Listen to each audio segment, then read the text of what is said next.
Virreinato como institución. Fernando II de Aragón y su esposa Isabel I, conocidos como los Reyes Católicos, lograron la conquista de América en 1492. El virreinato se instauró en el siglo XV en España gracias a estos reyes. En el siglo XVI, la dinastía Habsburgo reinaba en España con el rey Carlos I, casa austríaca que gobernó alrededor de 2 siglos en España. Carlos mandó a Antonio de Mendoza como primer virrey de Nueva España en el año de 1535. La organización en España era primero el rey, que era el gobernante absoluto de España y América, luego el Consejo de las Indias, que era el encargado de crear las leyes, al igual que la protección de los indígenas, y por último la Casa de Contratación, la cual se encargaba del comercio proveniente de América y España. En América, los cargos se distribuyeron entre el virrey, que era el gobernante supremo con poder ilimitado, la audiencia, que velaba por el cumplimiento de la ley, los corregidores y alcaldes mayores, a nivel regional, legislando las comunidades, al igual que los cabildos y pueblos indios, que estaban en la parte final y regían a nivel municipal. El virrey tenía 5 cargos: gobernador, capitán general, presidente de audiencia, vicepatronato de la iglesia y superintendente de la Real Hacienda. Cabildos. Los cabildos eran una especie de casa municipal que se componía de los vecinos españoles o criollos que tenían propiedades en la ciudad que regían y eran conocidos como los ciudadanos de pleno derecho. España quería una organización de acuerdo con los conocidos ayuntamientos, por ende Hernán Cortés introdujo este tipo de organización cuando fundó la Villa Rica de la Veracruz. A principios del siglo XVII tenían 87 municipios. El cabildo tenía una organización compuesta por 2 jueces, que eran alcaldes menores, y los consejeros. Una de las restricciones que tenían los pertenecientes a un cabildo era que no podían votar, pues solo los altos mandos tenían ese derecho. En el caso de los pueblos indios, se les otorgaba la facilidad de seguir con sus caciques indígenas. Con el tiempo se adaptaron al nuevo sistema en el siglo XVII. La Nueva España tenía un sistema general de instituciones políticas compuestos por un dispositivo central peninsular, un dispositivo central americano, un dispositivo provincial distrital y un dispositivo local. Dentro del dispositivo provincial estaban corregidores y alcaldes mayores, quienes vivían en las cabeceras de su provincia observando lo referente a obras públicas, justicia local y tranquilidad. La principal distinción entre estos 2 cargos consistía en que los corregidores eran nombrados por el rey para dirigir las ciudades más importantes, mientras que los alcaldes mayores eran designados por el virrey con la finalidad de recaudar tributos, administrar e impartir justicia. Tanto alcaldes mayores como corregidores ejercían un amplio poder en sus distritos, pues al igual que los cabildos, tenían funciones judiciales, administrativas e incluso legislativas, aunque subordinados al virrey y a la audiencia. Había alcaldes mayores de provincias y corregidores en los pueblos de indios. Asimismo, a partir del siglo XVII, la distinción entre ambos se desvanece, pues se tendrán funciones e importancias idénticas. En el siglo XVIII, los excesos de estos funcionarios serían causa fundamental para extinguir los cargos. Derecho indiano. Las colonias en América quedaron incorporadas a la corona de Castilla por disposición de la bula de Alejandro VI, por lo que desde un inicio estuvieron regidas por las leyes creadas en Castilla. Sin embargo, resultó evidente la imposibilidad de aplicar esas leyes en un inmenso territorio con características tan diversas, en el cual se presentaban situaciones políticas, económicas y sociales totalmente nuevas para los europeos. Surgió la necesidad de promulgar normas jurídicas especiales, las cuales fueron conocidas como leyes de Indias o derecho indiano. Sin embargo, tampoco fue posible aplicar estas cabalmente, ya que la mayoría de los asuntos no se resolvían con base en leyes, sino en hechos, tal como eran registrados estos por los escribanos y debían someterse a consulta de los jueces. Así, el poder judicial quedó por encima de todos los demás poderes. Estas circunstancias propiciaron la formulación de 2 recopilaciones de leyes. La primera, publicada en 1563 y conocida como el Cedulario de Puga. Esta resultó incompleta, pues solo abarcaba las leyes referentes a Nueva España y no se podía aplicar a las demás colonias hispanoamericanas. Más de un siglo después, fue publicada la recopilación de leyes de los reinos de las Indias, sancionada por Carlos II en 1680, pero esta fue de corta vigencia ya que, a los 19 años de promulgada, llegó a su fin la dinastía Habsburgo en España, y el nuevo régimen de los Borbones realizó cambios sustanciales en la administración de las colonias. Evangelización y educación. La conquista de México también significó la incorporación de los indígenas al mundo cristiano. Se trataba de una misión para convertir infieles a la verdadera fe, y con ello justifica la expansión colonialista y el sometimiento de los indígenas ante el Papa y el resto del mundo. En 1524 desembarcó en Ulúa el grupo franciscano conocido como los 12, quienes darían comienzo a la evangelización. En años siguientes llegaron a México misioneros de otras órdenes. En 1526 arribaron los dominicos y después los agustinos, en 1533. La bula dirigida por el Papa Adriano VI al emperador Carlos V otorgaba a las órdenes monásticas autoridad apostólica en cualquier sitio donde no hubiera obispos. Esto significó que durante los primeros años de la evangelización, los frailes podrían aplicar los métodos y recursos necesarios para lograr la conversión masiva de los indígenas a la religión católica, situación que dio origen a posteriores conflictos entre las órdenes religiosas y las autoridades episcopales. La educación misionera. Desde 1513 las leyes españolas o leyes de Burgos enfocaron el interés de los misioneros sobre los hijos de los indígenas que formaron la antigua nobleza mexica, con el propósito de que fueran estos quienes convirtieran a los demás. Para esto se crearon dos escuelas, la de San Francisco en Ciudad de México y la de Tlaxcala en 1531. Para la enseñanza del catecismo se dividieron a los niños en dos grupos, los de gente baja o más iguales y los hijos de los principales. El primer grupo solo iba a la escuela a recibir sus clases por la mañana, aprendían a leer, escribir, matemáticas y música, mientras que el segundo grupo recibía clases matutinas y vespertinas, residían en el convento y recibían una educación religiosa especial, cosa que los convirtió en un medio eficaz para la promoción del apostolado, además de que destruían poco a poco la religión de sus antepasados. Se aplicaron dos métodos para la enseñanza del catecismo, los cuadros de dibujo y la música, resultando así las interpretaciones teatrales como una forma efectiva de acercar el rito católico a los nuevos convertidos. En 1536 se estableció el Colegio de la Santa Cruz de Santiago Tlatelolco, bajo la instancia del virrey Antonio de Mendoza y del obispo Juan de Zumárraga. La finalidad de este colegio era la formación de un clero indígena que ayudara a resolver las necesidades espirituales del país. Sin embargo, esto no pudo llevarse a cabo, ya que los grupos antiindígenas consideraban de gran riesgo que los indios dominaran las ciencias y conocimientos de la Biblia. Pese a la corta duración de este colegio, se logró formar un grupo selecto de indígenas humanistas y un grupo intelectual de trilingües, quienes colaboraron en un trabajo de investigación de Bernardino de Sahagún, con el fin de registrar las formas de vida, tradiciones y creencias del pueblo náhuatl. Otro logro que consiguió este colegio fue el de demostrar que los indígenas podían tener una gran capacidad intelectual. La conquista de México implicó en lo económico una gran transformación del anterior sistema mesoamericano. Al tiempo que se lleva a cabo la conquista en América, en Europa comenzó a manifestarse el sistema económico conocido como mercantilismo. En este sistema, el gobierno se encarga de controlar el comercio que ocurre en sus territorios con el fin de proteger sus ganancias, por el que la política económica se encaminó a conservar e incluso aumentar las reservas de metales preciosos, así como a procurar que el valor de las exportaciones superara al de las importaciones. En España, el sistema mercantilista se vio favorecido con la incorporación de las posesiones de América y la abundante disponibilidad de mano de obra. La introducción de este sistema económico no presentó dificultades en la Nueva España y en Perú, gracias a que los españoles en ambas regiones encontraron altas culturas, permitiendo que los virreinatos de México y Perú tuvieran un papel importante en las relaciones comerciales del mundo. La corona participó con la producción de metales preciosos. También se establecieron prohibiciones destinadas a suprimir el comercio entre las colonias, con el fin de proteger los productos de España de la competencia con otras naciones colonialistas. El régimen de propiedad. La justificación para apropiarse y colonizar las tierras conquistadas se fundamentó en dos posturas ideológicas contrarias, que estas se originaron en Europa en el siglo XVIII. De acuerdo a la primera, todo el dominio territorial se basaba en la condición religiosa.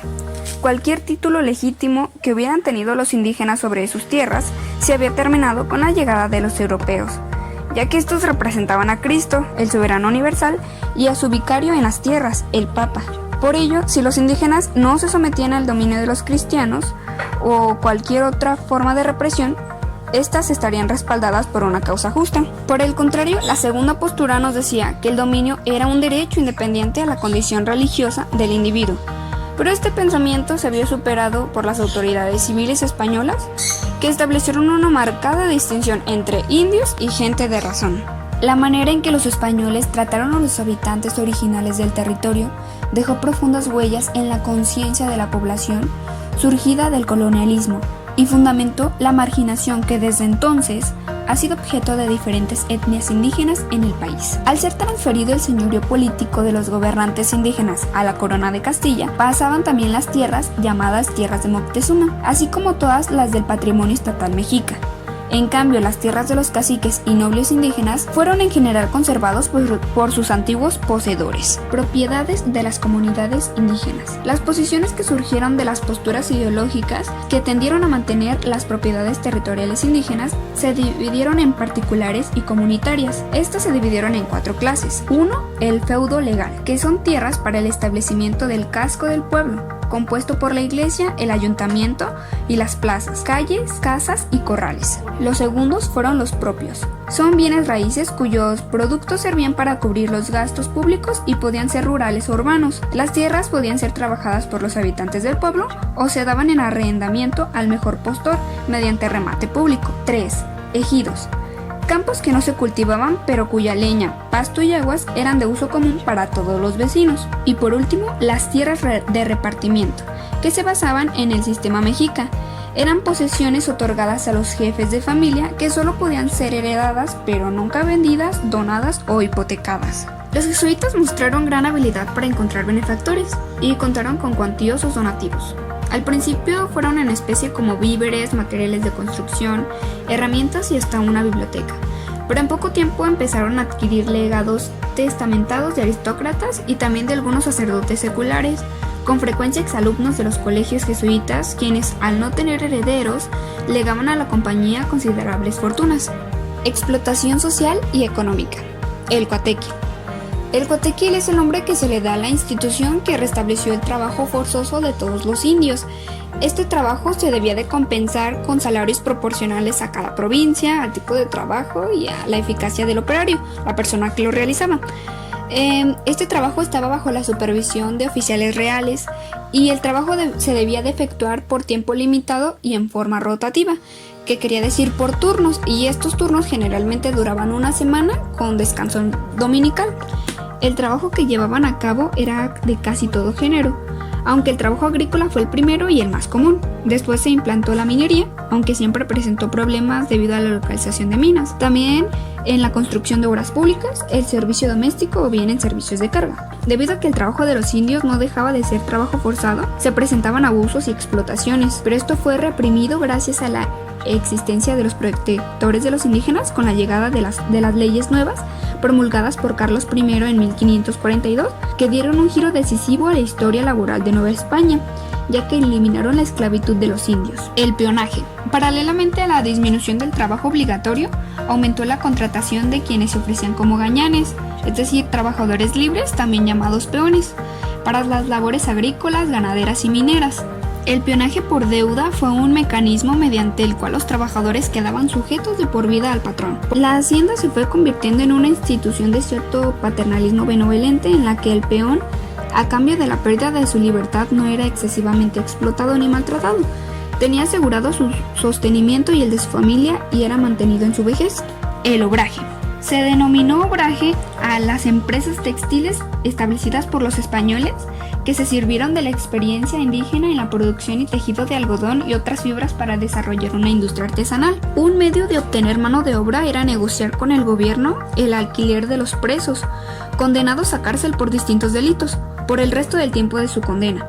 Los convictos podían ser indios, negros, mulatos, mestizos y hasta españoles procedentes de diversas regiones. El trabajo de los obrajes llegó a ser una de las más horrendas instituciones coloniales, pues en esto se dio la más cruel de las explotaciones sobre indígenas y presos. Agricultura. Hacia 1565, la corona estableció las reglas para el cultivo de plantas europeas en América. El trigo fue el principal cultivo de los españoles en el virreinato, tuvo su mayor auge en la zona de Atlixco, Puebla. La agricultura del mundo indígena tenía como base el maíz, que fue añadido como principal alimento a la dieta diaria de los novohispanos, junto al frijol y al chile. Los indígenas tenían menor posibilidad de contraer contratos agrícolas, pero en sus tierras podían sembrar y cosechar maíz, frijol, cacao, maguey, agave y chile. La caña de azúcar fue el cultivo más protegido por la corona. A diferencia de otros, su producción no estaba limitada a un grupo social, lo cual benefició a muchos dueños de campo. El maguey era usado para la producción de pulque, papel y otros productos. Se le extraía la pulpa y de sus espinas se hacían agujas y clavos. El agave era producido en la región de Jalisco, donde fue explotado años más tarde por industriales franceses. Ganadería.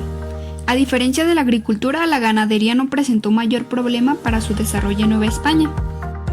La cultura indígena no contaba con ninguna especie de ganado similar a la de Europa, pero esta carencia se compensó con las condiciones del territorio, ya que las crías de ganado tuvo rápida expansión, además de que la ganadería requería de menos cuidado que la agricultura, y esto permitió que la colaboración de los indígenas fuera más fácil de lograr. Sus actividades consistieron en labores de pastoreo, generalmente de ganado de su propiedad. De todas las especies, la crianza de ganado vacuno fue la que más rápidamente se extendió por la Nueva España. Minería. El descubrimiento de numerosos yacimientos mineros captó la atención de la corona, que se dispuso a explotarlos. Estas minas se nutrieron de pobladores locales que buscaban una mejora de su calidad de vida.